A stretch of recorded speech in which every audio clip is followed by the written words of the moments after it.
Bismillahirrahmanirrahim. Alhamdulillahi rabbil alamin. Assalatu wassalamu alaika ya sayyidi ya Rasulullah.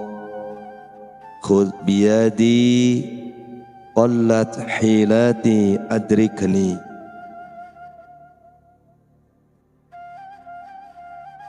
Kuburan seseorang itu ada yang berupa sebuah taman syurga dan ada yang berupa sebuah lubang api neraka. Nabi sallallahu alaihi wasallam pernah bersabda, "Al-qabru Raudatun min riyadil jannah Au hufratun min hufarin nar."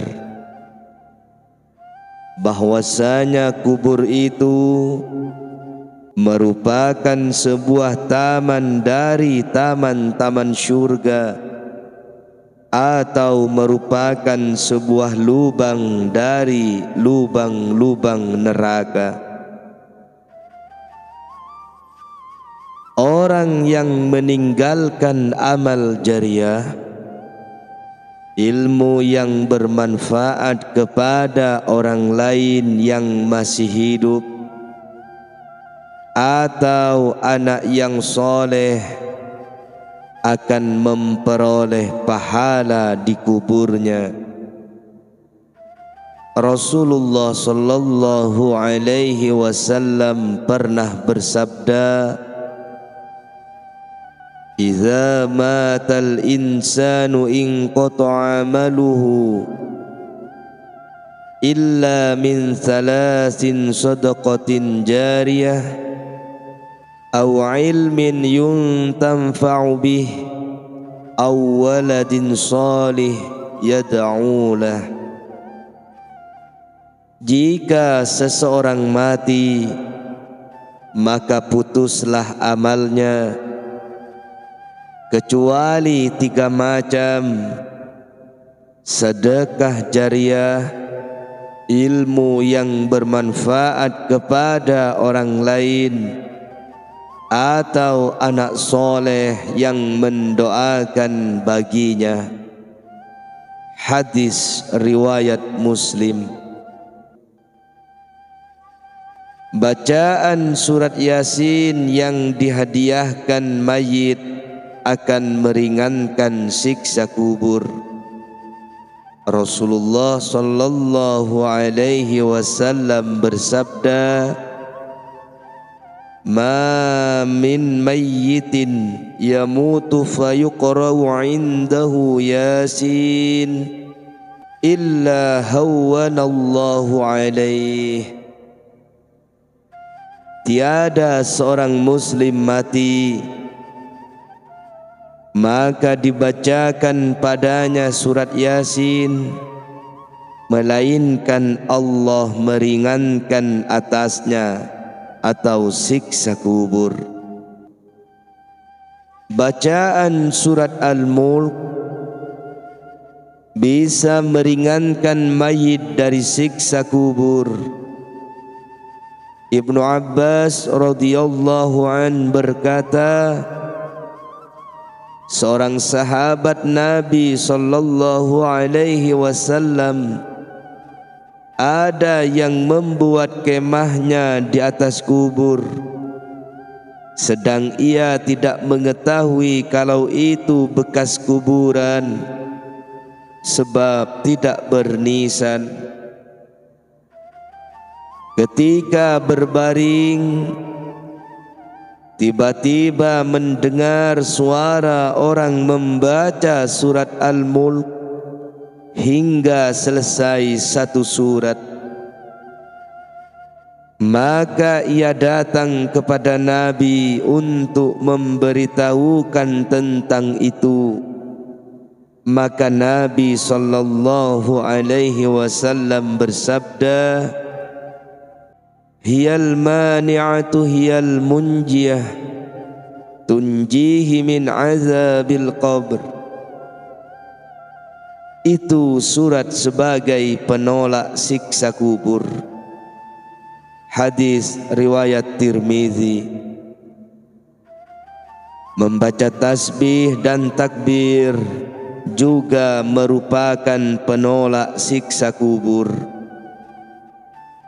Jabir bin Abdullah berkata, kami keluar bersama Rasulullah sallallahu alaihi wasallam ke rumah Sa'ad bin Mu'adz ketika ia mati. Maka ketika beliau selesai menyembahyangkan dan meletakkan di dalam kubur serta diratakan tanah di atasnya, lalu Rasulullah sallallahu alaihi wasallam membaca tasbih dan kami juga ikut membacanya agak lama. Kemudian beliau sallallahu alaihi wasallam membaca takbir, kami pun ikut membacanya pula. Kemudian ditanyakan, ya Rasulullah, mengapa Tuhan bertasbih dan bertakbir? Beliau sallallahu alaihi wasallam menjawab, laqad tadayaqa ala hadzal 'abdi shalih qabruhu hatta farrajahu Allahu anhu. Sungguh telah menjempit kubur hamba yang soleh ini sehingga Allah melapangkannya. Hadis riwayat Ahmad, Tirmizi, Tabrani dan Baihaqi. Tersebut dalam kitab I'anatul Talibin Juz 2 halaman 142, dan datang dari hadis pula bahwa arwah orang-orang mukmin datang pada tiap-tiap malam ke langit dunia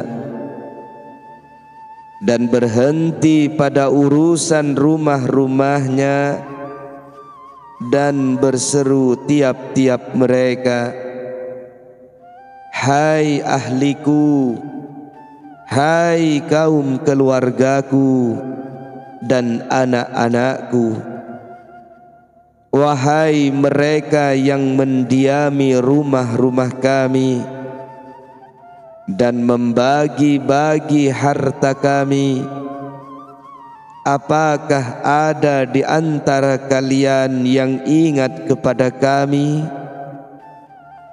atau memikirkan kami dalam pengasingan kami? Ketahuilah bahwa kami ini dalam tahanan yang cukup lama dan benteng yang kuat. Maka kasihanilah olehmu akan kami sebelum kalian itu menjadi yang serupa seperti kami. Wahai hamba-hamba Allah, sesungguhnya keutamaan yang berada di tanganmu itu dahulunya pernah ada di tangan kami. Sayang kami tidak membelanjakan di jalan Allah, di mana hisab atau pemeriksaannya serta bahayanya menimpa kepada kami. Maka jika tidak berpaling ruh itu memperoleh sesuatu, berpalinglah mereka dengan penyesalan dan keluputan. I'anatul Talibin halaman 142, juz 2.